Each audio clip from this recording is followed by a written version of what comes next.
waayahay kulanti wanaagsan saaxiibayaal soo dhawaada waxaan rabaa in idin la wadaago xogta iyo wararkii ugu dambeeyay kulanka xasaasiga ah ee markaasi ra'iisul wasaaraha Jamhuuriyadda Federaalka Soomaaliya iyo waliba sidoo kale wafdigiisa ee magaalada Nairobi ugu socda iyo qodobo xasaasi oo halkaasi ka soo baxay laba talaabo culus oo halkaasi la sheegaya in waqtigan la joogay ay markaasi dawladda Kenya oo dhaxdhaxaadinaysa masana wada hadalka halkaasi wada iyo ganacsato halkaasi joogta oo ay soo saareen Axmed Madoobe oo loo soo bandhigi doono saacadaha soo aadan labadaasi qodob iyo qorshe Axmed Madoobe oo ka duwanaan doono ama u muuqda inuu yahay mid ka duwanaan doono ama uusan qaadan doonin laakiin dawladda Soomaaliya oo ku taagan mowqif kaliya kaasi oo ay rabto inay markaasi u gul hadaba maxay yihiin mowduucyadaasi ama markaasi qodobadaasi xasaasiga ah ee Axmed Madoobe la soo hordhigi doono saacadaha soo aadan ma yeeli doona mise diidi doona halkan ayaan kugu faahfaahin doonaa saaxiibayaal soo dhawaada marka hore muuqaal like gareeyo oo like saaxiibo fara badan ayayna tusaysaa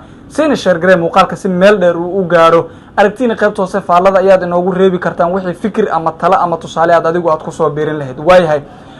waxaan sidoo kale idin ka codsanaynaa boggana haddii ay tahay markii ugu horreysay ee aad aragto ama aadan ka mid ahayn saaxiibada halkaasi ku jira ama u follow gareysan yahay ka mid noqo oo na soo follow garee si maalin kasta wararkeena halkan ugu baxaad ula socotid waayahay soo dhawaada saaxiibayaal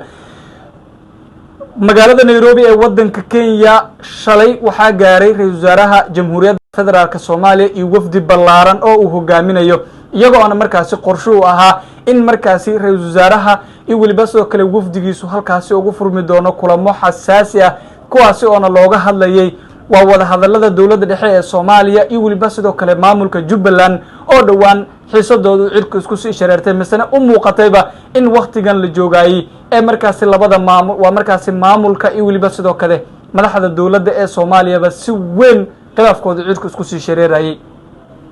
madaxtooyada Kenya magaalada Nairobi ee wadankaasi waxaa ka socday xalay maanta ilaa saacadan idin hadlayno kulamo xasaasi ah dawladda Soomaaliya oo ku matalayo ra'iisul wasaaraha Jamhuuriyadda Federaalka Soomaaliya Xamse Cabdi Barre iyo waliba sidoo kale ganacsato oo halkaasi degan ama markaasi inta badanna ku hayb ah Axmed Madoobe iyo waliba sidoo kale Xamse Cabdi Barre iyadoo qorshaha ama sababta loogu soo daray ganacsatadaasina ay tahay in markaasi Axmed Madoobe looga saaro markaasi magaalada Kismaayo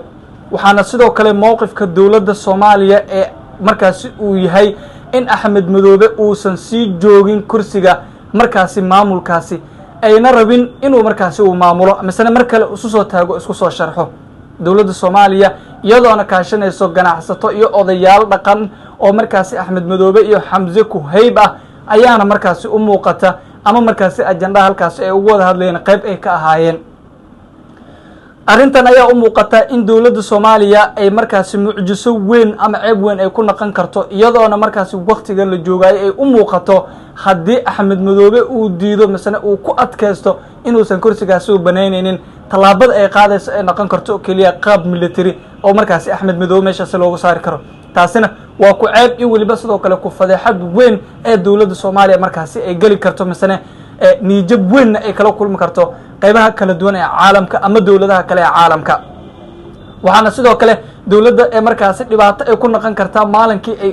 cilaamiso in dagaal looga saaro Axmed Madoobe Jubbaland iyo waliba sidoo kale dhammaan deegaanadaasi ayayna la kulmi doonta fadeexadii ugu xumeyd ee abid iyadoona wax kasta hadal lagu dhameyn karo laakiin marka ay u muuqato wada hadalladan hadda la sheegayo in Axmed Madoobe la siinayo lacag malaayiin ah si kursigaasi ugu tago dawladana ay ku bixin doonto iyadoona markaasi u muuqato waqtigan la joogay in Axmed Madoobe markaasi isaguna uusan qaadan doonin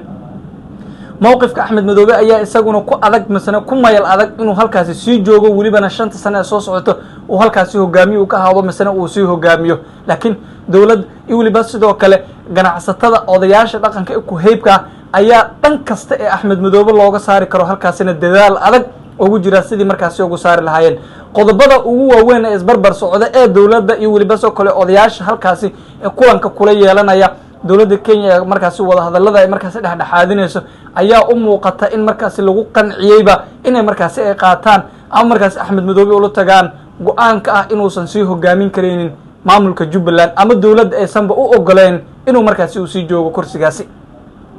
waxaana sidoo kale kulanka intuu halkaasi uu ka socday ay sheegayaan wararka qaar aan helayno in markaasi Axmed Madoobe iyo waliba sidoo kale xulafadiisaba aysan sina u rabin inay markaasi ka baxaan magaalada Kismaayo masana xukunka halkaasi jira aysan sina ugu tagin wixii warar kale ka soo kordha kulamada halkaasi ka socda iyo waliba sidoo kale Jubbada iyo waliba Kismaayo nooc inta kala duwanba halkan ay